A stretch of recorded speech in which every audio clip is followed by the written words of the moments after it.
विश्वास ही अशी गोष्ट आहे की जी दिसत नाही पण जी अस्तित्वात आहे, ज्याचं अस्तित्व आपल्याला पावलोपावली आपल्या आयुष्यामध्ये जाणवताना दिसतं. अशाच या एका विश्वासाची गोष्ट मला तुम्हाला सांगायची. जेव्हाही तुम्हाला ना विश्वास खचलाय असं वाटेल, स्वतःबद्दल शंका येईल ना, तेव्हा ही गोष्ट तुम्हाला नक्की मदत करेल तुम्हाला रस्ता चांगला निवडण्यासाठी किंवा दिसण्यासाठी. नमस्कार, आपल्या यूट्यूब चॅनलमध्ये तुम्हा सगळ्यांचं पुन्हा एकदा स्वागत आहे. आज मी घेऊन आलेले तुमच्यासाठी अशीच एक मोटिवेशनल स्टोरी, ज्यामध्ये तुम्हाला स्वतःवरचा जो काही विश्वास आहे तो विश्वास मजबूत होण्यासाठी अजून मदत होईल. तर गोष्ट ही आहे की एकदा एक लेखक एका बाजारामध्ये जातो आणि तिथं बाजारामध्ये गेल्यानंतर फळ विक्रेते, भाजी विक्रेते असे असतात आणि एक गाडा एक असं असतो, फळांचा एक गाडा असं उभं केलेलं असतं, म्हणजे छोटंसं दुकान मांडलेलं असतं आणि तो गाड्यावरती असतो. 4 चाकीचा जो छोटासा गाडा असतो फळांचा की नाही, तसा ठेला तिथं लावलेला असतो. पण तो फळवाला तिथं नसतो आणि वेगवेगळी ताजी छान रसरशीत फळंही तिथं असतात आणि तिथं एक छोटीशी पाटी लावलेली असते. त्या पाटीवरती असा मजकूर असतो की तुम्हाला जी फळं आवडलेली आहेत ती तुम्ही स्वतः वजन करा आणि तुम्ही घ्या आणि जेवढेही पैसे होतील, कारण प्रत्येक फळासमोर त्याचा दर लिहिलेला आहे, छोटीशी पाटी स्टिकर चिटकवलेला आहे, त्यानुसार जेवढेही पैसे होतील ते या छोट्याशा पैशाच्या पेटीमध्ये टाकून तुम्ही जा. जर समजा तुमच्याकडे पैसे नसतील तर तुम्ही ते मोफतही घेऊन जाऊ शकता, तशी परवानगी आहे. आणि पुढं कारण लिहिलेलं असतं की माझी आई वृद्ध आहे, ती घरी झोपून असते, आजारी असते, तिची सेवा करण्यासाठी, देखभाल करण्यासाठी माझ्याशिवाय दुसरं कोणीही नाही आहे. त्यामुळं वेळोवेळी लागणारी औषध, गोळी, पाणी, चहा, नाश्ता, जेवण, तिची स्वच्छता, तिचं टॉयलेट, बाथरूम हे सगळं करण्यासाठी मला वेळोवेळी घरी परत जावं लागतं.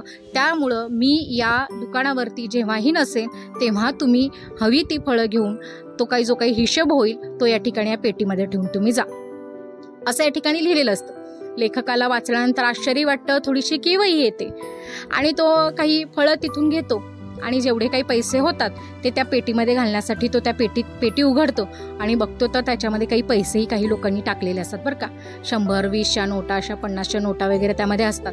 लेखकाला थोडंसं हायसं वाटतं, कारण आश्चर्य बघा, कारण आत्ताच्या काळामध्ये जर असा फळांनी भरलेला गाडा आणि तुमचं तुम्ही वजन करून घ्या आणि पैसे ठेवून जा असं म्हटल्यानंतर कुणीही तो संपवून जाईल, काय माहिती कोणी पैसे ठेवेल पण नाही ठेवेल. पण लेखकाला हीच शंका आली, असं कसं कोणी सोडून जाऊ शकतं. त्याला क्षणभर आश्चर्य वाटलं, पण जेव्हा त्या पेटीमध्ये काही पैसे ठेवलेले दिसतात तेव्हा लेखकाला वाटतं की हां, म्हणजे माझ्यासारखं कोणीतरी आहे असं वाटून त्याला हायसं वाटतं. आणि त्या दिवशी संध्याकाळी लेखक काय करतो की फेरफटका मारण्यासाठी येत असतो आणि तेवढ्यात तोच फळांचा गाडा घेऊन एक व्यक्ती चाललेली असते. बऱ्यापैकी मळके आणि फाटके कपडे त्या व्यक्तीच्या अंगावरती असतात आणि तो अशक्तही असतो आणि त्या व्यक्तीला लेखक हाक मारतो आणि थांबण्यासाठी सांगतो. त्यावेळी ती व्यक्ती म्हणते की आता फळं संपलीत बरं का, आता नाही आहेत, आता उद्या. त्यावेळी लेखक त्याला म्हणतो की अरे मी फळं घेतलीच सकाळी, पैसेही ठेवलेत, पण तुझ्याकडे थोडंसं काम आहे, मला बोलायचं आहे, तुला वेळ आहे का. ते 1-2 मिनटं व्यक्ती थांबते. मग लेखक त्यांना विचारतो की तुम्ही जेवण वगैरे काही करणार आहात का. एकदम तुम्हाला मग जेवण वगैरे काही नको. मग लेखक त्याला चहा विचारतो. मग दोघंजणं चहा घेत असतात आणि चहा घेता घेता लेखक त्याला विचारतो की बाबा रे, मी तर सकाळी तुझ्या गाड्यावरून फळं घेऊन गेलो आणि तू सकाळी अशी ती पाटी लावली होतीस की आई आजारी असते आणि मी त्या गाड्यावरती सतत उभं राहू शकत नाही या कारणामुळं. पण तुला असं वाटत नाही का की कुणी असाच माल घेऊन जाईल आणि त्याचे पैसेही ठेवणार नाही, याच्याबद्दल तुला कधी शंका आली नाही का रे. तो म्हणतो की साहेब, मी गेले 7-8 वर्ष झालं असंच करतोय आणि एवढ्या वर्षामध्ये 1 रुपया इकडचा तिकडं माझा कधी झालेला नाही. लेखकाला आश्चर्य वाटतं. लेखक म्हणतो ते कसं काय. तो म्हणतो की जेव्हा मी या गोष्टीला सुरुवात करत होतो तेव्हा माझ्याही मनात हीच शंका होती. जेव्हा मी फळं विकायला बाजारात यायचो तेव्हा माझ्याही आजारी होते आणि ती मला सतत म्हणायची की जाऊ नकोस ना रे, तू थांब. मग थांबल्या मी जर तो फळवाला म्हणाला की मी जर फळं विकण्यासाठी आलो नसतो तर खाणार काय पोटाला मी, आणि जर आईजवळ थांबलो नसतो तर आईची देखभाल कुणी केली असती. त्यावरती तो फळवाला म्हणतो की माझ्या आईने हा पर्याय मला सुचवला की तू जी फळांची गाडी आहे ती गाडी नेऊन बाजारात लावत जा आणि तिथं हा मजकूर लिही आणि मजकूर लिहून घरी येत जा. बघ, तुझा पैसा इकडचा तिकडंही होणार नाही, कुणीही पळवणार नाही, काहीही होणार नाही.